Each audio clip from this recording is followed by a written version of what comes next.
Leadership. It isn't defined by the title on your door, is it? Or the size of your office. Not at all. It is fundamentally, and I mean fundamentally, about communication. It's this invisible force that either commands respect and action, or it just creates chaos and confusion. Right. A total mess. So if you want to elevate your presence, if you want your words to carry, exponential weight in a critical meeting, Or even just an email. or even just write an email that doesn't immediately get lost in that digital void, then this deep dive is, well, it's specifically tailored for you. Welcome. We are talking about becoming, I guess, architects of influence. We often assume leaders are just born with this rhetorical prowess. That they just have it. Exactly. But the sources we've looked at today, they really confirm that influential communication is a learned discipline. Something you can practice. Something you can absolutely practice. And we've distilled this expertise into 7 core principles rules, really, that serve as a definitive shortcut to sounding more powerful and more intentional every single time you engage. So our mission today is to unpack these rules for both verbal and written communication, giving you things you can use immediately. Actionable steps. Right. We're aiming beyond just, mere competence. We want to give you the language and presentation skills that actively build trust and command respect. We want to transform your communication from just noise Into a tool for leverage. That's a great way to put it. Yeah. We are exploring how the conscious choice of language, the underlying intent behind your delivery, and even these really subtle shifts in body language, how they separate the truly effective leaders from people who just, manage tasks. So this isn't a masterclass on charisma. No, not at all. It's a deep dive into the precision of how and why you communicate, and then connecting those actions directly to, concrete leadership outcomes. Okay, let's jump straight into the first pillar then. This one, it sounds deceptively simple. It always does. But based on what we see across, almost every organization, this is where communication efforts most frequently fall apart. Rule number 1, speak clearly and concisely. The core principle that underpins all of this is respecting what you could call the economy of attention. The economy of attention, I like that. Right. Leaders have to communicate in a way that is immediately accessible and easy to digest. When we talk about clarity, we're really aggressively trying to minimize what the sources call the cognitive burden on the listener. I hear that phrase, cognitive burden, and I immediately think of all the times I've been guilty of it myself. Oh, we all have. You start with the main idea, but then you feel like you have to give the whole backstory, the 3 failed attempts, the side tangent about some related policy. The comprehensive list of potential pitfalls. Exactly. And suddenly, you're 3 minutes into a monologue, and the person you're talking to has completely forgotten the point you started with. It becomes a problem of intellectual over-explanation. And that inefficiency, it causes massive internal fatigue for the speaker and for the listener. Right. Everyone's tired. Everyone's tired. The sources emphasize aggressively avoiding these long, confusing explanations. When a leader habitually drones on, they signal one of 2 things to their audience. Okay. Either they haven't bothered to clarify the core message for themselves, or they just don't respect the listener's time enough to do that prep work. So brevity isn't just politeness. No, it is a profound sign of confidence and respect for the recipient's, their finite attention span. But this is where I can imagine some of our listeners pushing back. Yeah. Especially the technical experts or, subject matter experts. Sure. If you're a deep specialist, you naturally have all this dense, nuanced information. Yeah. So how do you perform that brutal editing, as you called it, to strip away the secondary stuff without losing necessary detail? The discipline it really is brutal editing, and it requires a reframing of your goal. The focus must be solely on the main message, the singular conclusion. If you find yourself needing to explain 5 different things in one breath, you haven't done the work of prioritization. So what's the technique? The technique is to mentally structure your message like an inverted pyramid. The conclusion, the bottom line, it sits right at the top. So you lead with the conclusion, always. Absolutely. Before you speak or draft anything, you ask yourself, if the listener could only retain 3 critical words or 1 single sentence from my entire communication, what would that absolute must-know point be? And that's your opener. That is your opening line. Everything else, the methodology, the history, the data, that's all supporting evidence. And you only provide that if you're asked for it. If you're asked, or if it directly addresses a known, anticipated point of resistance. A leader, fundamentally, speaks in conclusions, not in, like, internal memos detailing the path they took to get there. Let's make this practical. Let's take an example. A non-leader might start a financial update email by saying something like, following 3 weeks of data aggregation and cross-departmental interviews, and despite early projections showing otherwise, we have found that the Q3 budget deficit is 15% deeper than initially reported, primarily due to rising supply chain costs, which we detail below. And I'm already exhausted just listening to that. Right. It's a massive cognitive lift, and it completely buries the lead. The leader, applying Rule 1, would just state, immediate action required. Q3 budget deficit is 15% deeper than projected. Boom. Right there. That's the conclusion. Then the next sentence defines the context. This is primarily driven by recent supply chain inflation. Then you can add the single essential detail. See the attached analysis for the full breakdown. So you've prioritized the recipient's need to know the result over your own need to prove how diligent you were. Exactly. That immediacy saves time and it prevents misinterpretation. That focus on the desired outcome. It leads us perfectly into rule number 2, defining and harnessing purpose.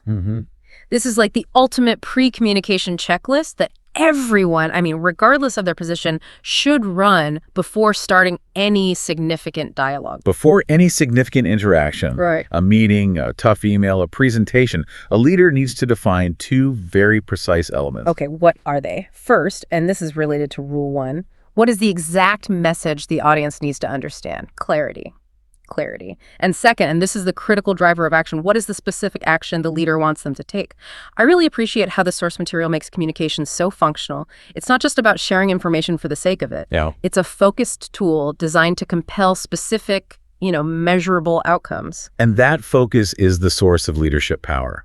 When we analyze why some messages stick and others just fade, we find that clear intention translates directly to powerful communication. Because you know what you want. Right. If the speaker knows the desired outcome, that specific action, the delivery becomes inherently focused, persuasive, and often, time-bound. It just eliminates the ambiguity that plagues so much of modern organizational chatter. Okay, let's contrast a common passive communication with a powerfully intentional one. Sure. Consider a team lead needing to inform their team about a delay. The passive informing versions of something like, I wanted to let you all know that Project Beta is running into some unexpected technical difficulties and we might need to adjust the deadline. Please review your status reports. Which is just noise. It's vague anxiety. No one knows what to do. Exactly. It's just spreading worry. So what's the intentional, the leading version? The intentional version, guided by Rule 2, starts with the required message. Project Beta requires a revised timeline due to unresolvable technical conflicts in Module 4. That's the clarity. Then the action. By 5 p.m. today, I need the engineering lead to propose 3 concrete options for mitigation, and I need the communications lead to draft an alert for stakeholders based on option A. Wow. So the audience knows immediately what happened, who is responsible for what, and when the next step has to occur. You've used intent to transform an announcement into a clear, distributed directive. This seems like a fantastic tool for preventing that dreaded email chain spiral, Oh, the worst. where everyone just replies all asking clarifying questions about the scope, the timeline, and who exactly is supposed to do the follow-up. Absolutely. If you don't define the required action up front, Yeah. the team spends hours just debating the intention of the message rather than actually executing. Right. When you have intent, you transform a summary into a directive, and you turn a discussion into a decision-making process. The disciplined leader understands that the true cost of bad communication isn't just wasted time. What is it? It's the dissipation of collective focus. Okay, so once we know what we need to say, that's Rule 1, clarity, and why we need to say it, Rule 2, intent. Now we move on to how you deliver it. This is Rule number 3, projecting unwavering confidence. And this isn't just, a mental state you hope to achieve. It's an active presentation that you have to practice. This factor is so foundational because, as our sources really strongly assert, confidence builds trust and respect. The trust equation. Right. When we talk about human psychology and leadership, the listener is subconsciously evaluating the speaker's certainty. They're reading you. They are constantly reading you. If the person delivering the message sounds uncertain or hesitant or shaky, why should the listener stake their time, their effort, or even their career on following that direction? It's a huge risk for them. It is. You may have the best, most meticulously researched plan in the world, but if your delivery lacks conviction, your credibility just dissolves instantly. And we have to emphasize again, this is not about being the loudest person in the room. No, absolutely not. In fact, aggressive loudness often signals insecurity, doesn't it? It really does. It's about being steady and self-assured. So how does the fine-tuning of your vocal delivery play into this perception of certainty? We're looking for what is termed a steady and strong tone. This is where the mechanics of speech become vital. The actual mechanic. Yes. First, leaders must rigorously avoid the upward inflection at the end of statements. That's the vocal habit of ending a declarative sentence, which should go down in pitch. By having it rise slightly. It turns a definitive directive into an unconscious question. Exactly. So if I say, the deadline is Friday, but my voice goes up a little bit at Friday, it sounds like I'm seeking affirmation for a decision I should already own. Precisely. That upward lilt just undermines your authority because it projects internal doubt. It signals that you are seeking permission or validation rather than issuing a fact or a clear instruction. What else vocally? Leaders must also avoid vocal fry, that low, creaky sound, especially when addressing serious topics, as it can sound disengaged or just uncommitted. Right. And crucially, they maintain a consistent, moderate pace. Speaking too quickly when you're under pressure suggests panic. Or that you're trying to rush past the difficult part of the message. Exactly. A steady tone communicates that the speaker is intellectually and emotionally anchored, regardless of the difficulty of the material. Control is synonymous with leadership. That focus on the mechanical delivery is extremely actionable. But so much of communication happens before we even say a word. Let's talk about the nonverbal elements. If my voice is rock solid, but my body is, betraying me, the audience is going to notice. The visual cues are essential reinforcement, or in many cases, a complete contradiction. And if your body language contradicts your verbal message, the audience will almost always trust the body language first. It's a survival instinct, reading nonverbal threats or hesitation. So what are the key nonverbal directives the sources highlight? Two essential ones. The first is eye contact. Okay, eye contact. Maintaining consistent eye contact. Now, this doesn't mean staring intensely, which can feel really aggressive. Right. Don't be creepy. Don't be creepy. It means connecting with individuals in the audience, holding that connection just long enough to acknowledge them, and then rotating that connection around the room. What is that signal? It shows you are present, you're engaged, and you're accountable for what you are saying. It's a physical sign of transparency and commitment. A lack of eye contact just signals discomfort or deception, or that you're unprepared. And what about the crucial role of posture and movement? Confident body language, your posture, gestures, and overall movement, it has to reinforce the spoken word. A leader stands tall, claiming the space they occupy. They're not shrinking.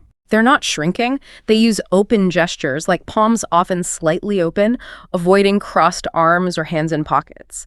This signals accessibility and confidence. And what do they avoid?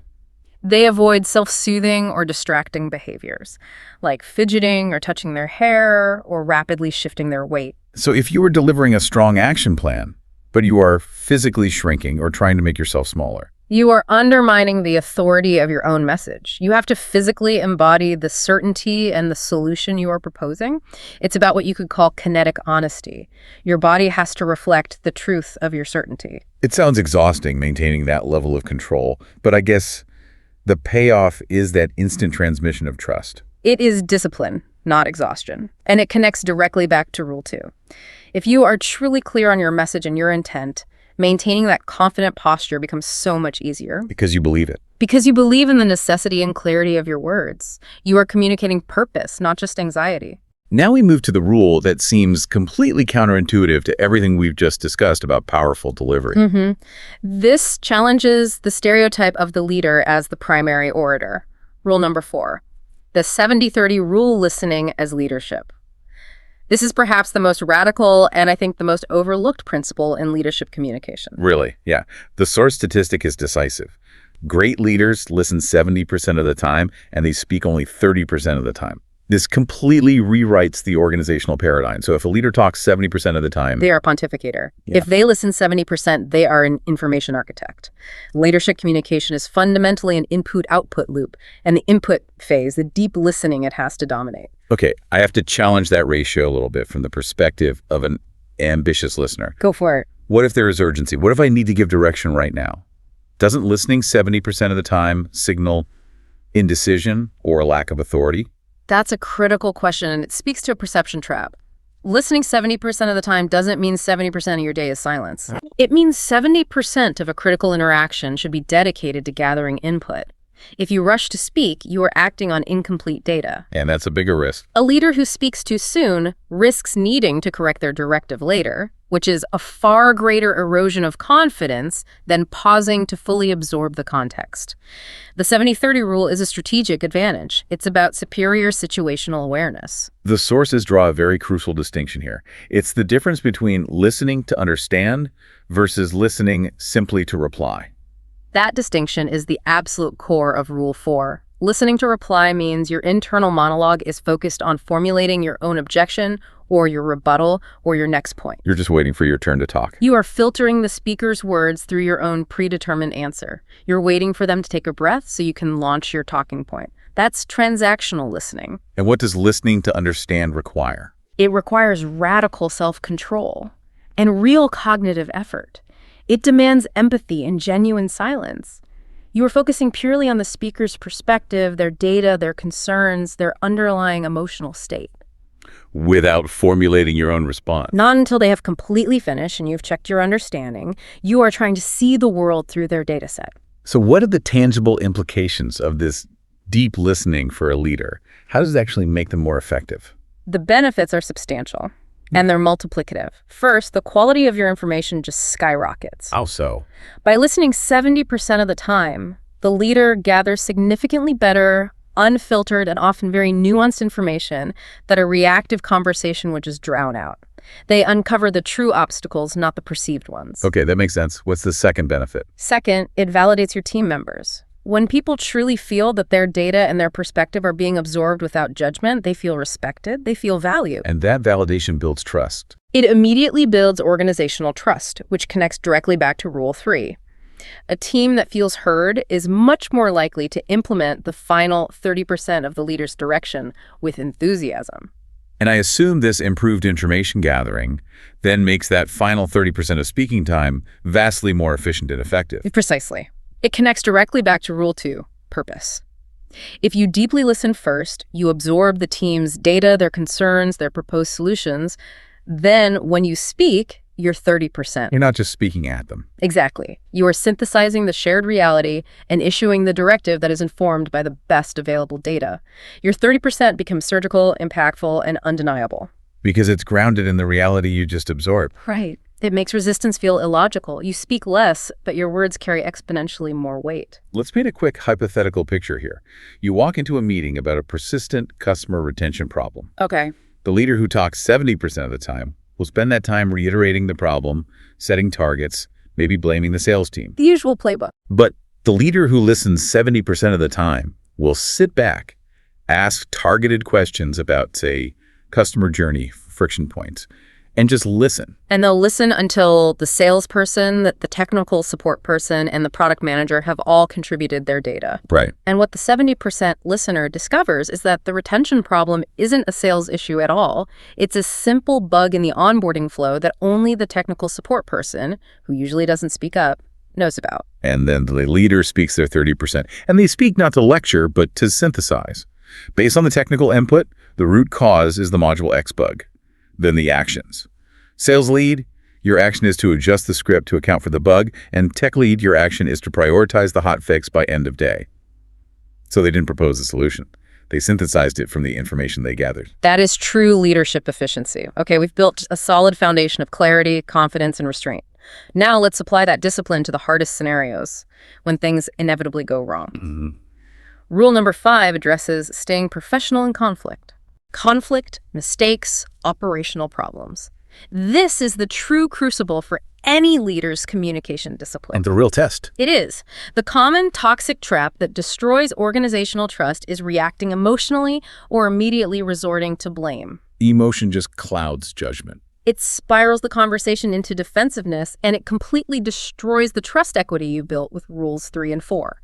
I'm sure everyone listening has experienced a manager who, the second a problem arises, their first question is, whose fault is this?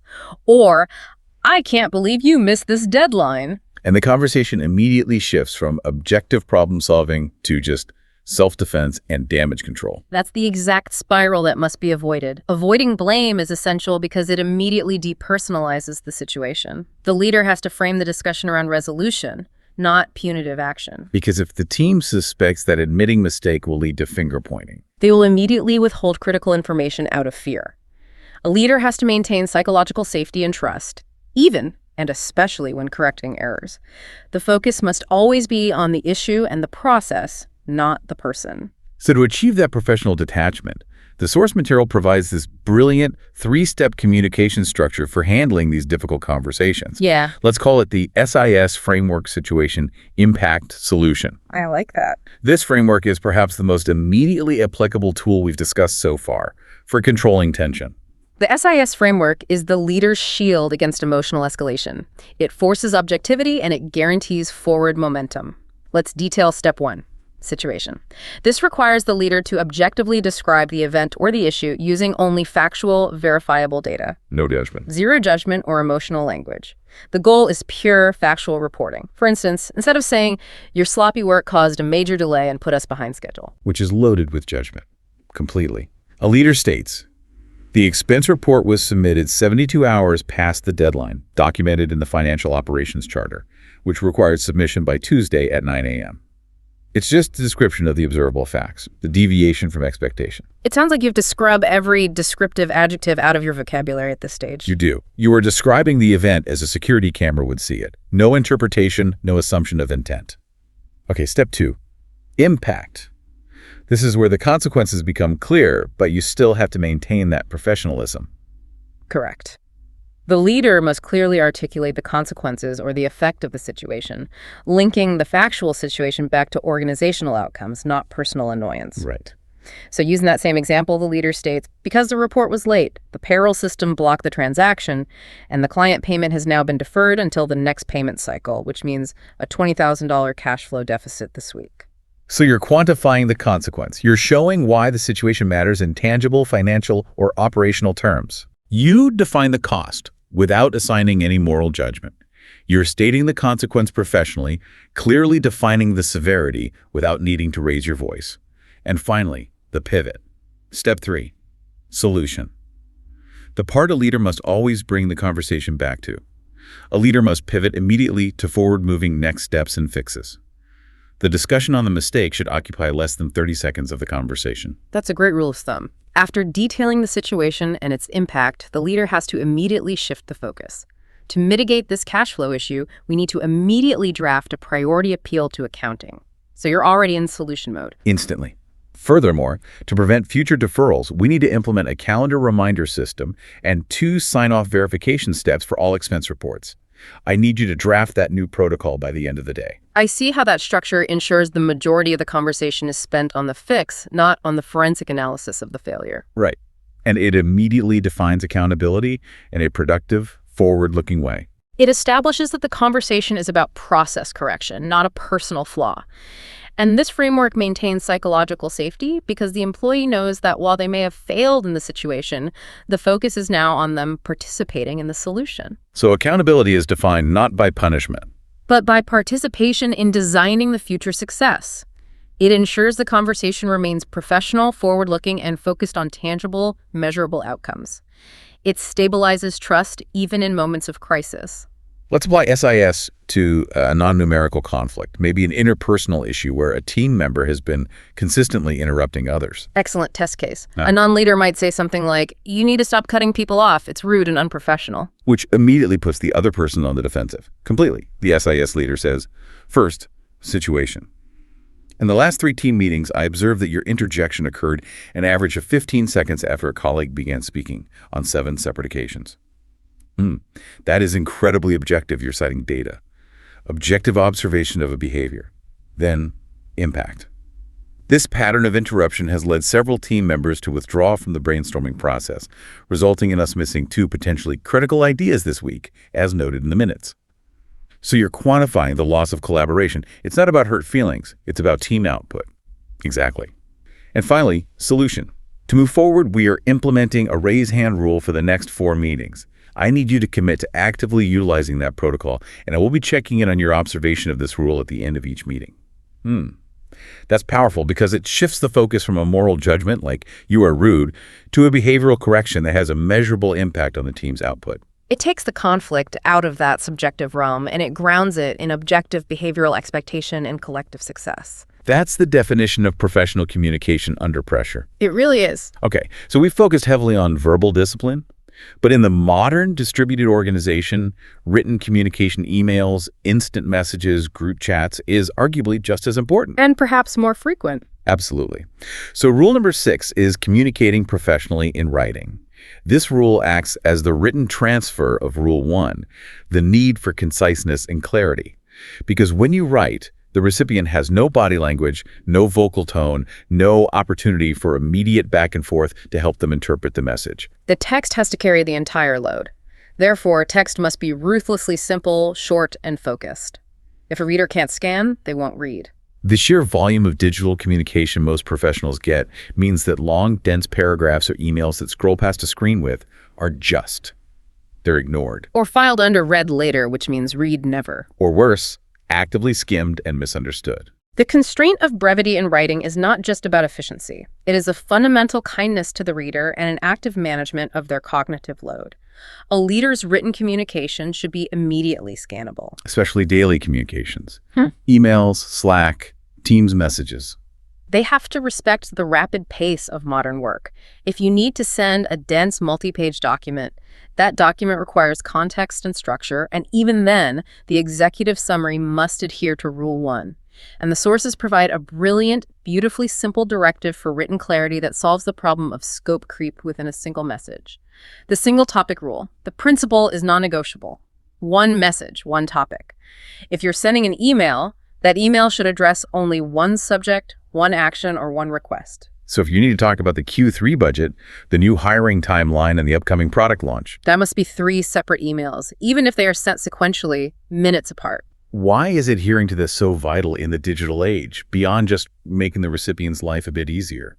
It prevents systemic confusion, and it streamlines the entire follow-up process. If I open an email titled Updates and Requests for Next Week, and it contains 4 disparate topics. Task A, HR policy, budget review, and the holiday schedule. My brain immediately has to perform 4 different tasks of sorting and prioritizing. And the moment I needed to reply to task A, but defer or forward the other 3 topics, I now have to write a complex, multi-reference reply, potentially confusing the entire thread. And if I send 4 single-topic emails instead? If you send 4 single-topic emails, the recipient can address each one individually and immediately. They can delegate the budget email, reply to the hiring timeline email, archive the holiday schedule email, and focus on the product launch email all instantly. Without having to dissect a single confusing thread. It allows for organized thought to be transferred into organized text, which dramatically increases the speed of action. A critical practical question arises here, especially with tools like Slack or long email chains. What happens when the recipient replies to your single topic email, but their reply starts to drift into a secondary topic? How do you, as the leader, enforce this rule mid-conversation? That's where leadership discipline comes in. If a thread drifts, the leader must immediately and gently redirect. You respond to the original topic, and then you say, that is an excellent point about the hiring timeline. To keep this budget thread clean and ensure visibility, could you please send that question as a new email so we can properly track that thread? So you aren't being difficult. No, you are modeling organizational efficiency. You are using communication structure to impose order on a chaotic system. That's a proactive way of using structure to ensure long-term clarity. Now let's wrap up our rules with the mindset shift required for leadership. Rule number 7, harnessing leadership language. This is all about deliberate positive framing. Leaders must utilize language that is positive, active, and forward-moving. They make a conscious decision to cut out certain kinds of language. Yes. They excise language that dwells on past failures, or focuses on obstacles as permanent fixtures, or suggests institutional helplessness. They are narrating a story of capability. Give us some of the specific examples the sources lay out for this motivational language shift, the phrases we should ditch and the phrases we should adopt. The language should always project agency and collective ownership. Leaders deliberately ditch phrases like, "We can't because of the old system," or "We failed to meet the quota," or "This problem is too big." Exactly, hopeless language. And what are the proactive replacements? We see three clear action-oriented patterns. First, the ubiquitous "we can." Simple. It focuses on capability and collective effort. It shifts the entire mental frame from "this is hard" to "we possess the collective ability to solve this."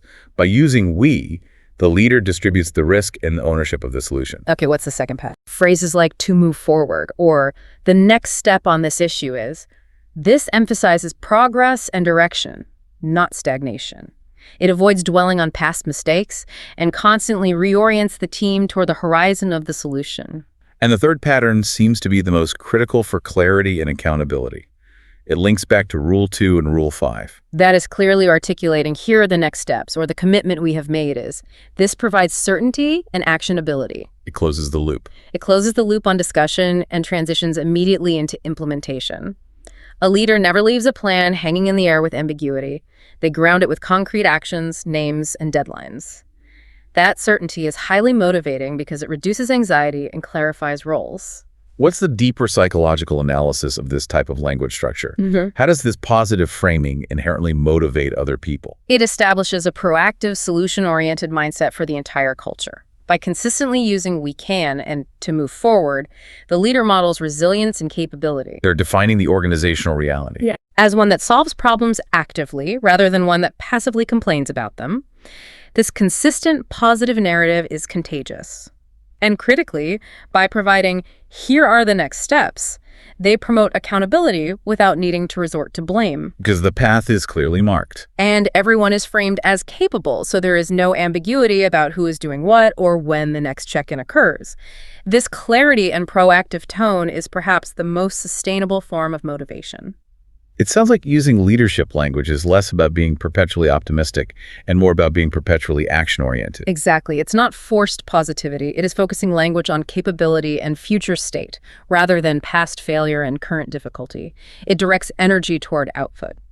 We've covered a remarkable amount of ground today, synthesizing these 7 pillars of leadership communication. Let's do a quick recall, highlighting the powerful duality we've explored. That effective leadership communication requires both powerful delivery and powerful restraint. That duality is the essence of sustainable leadership influence.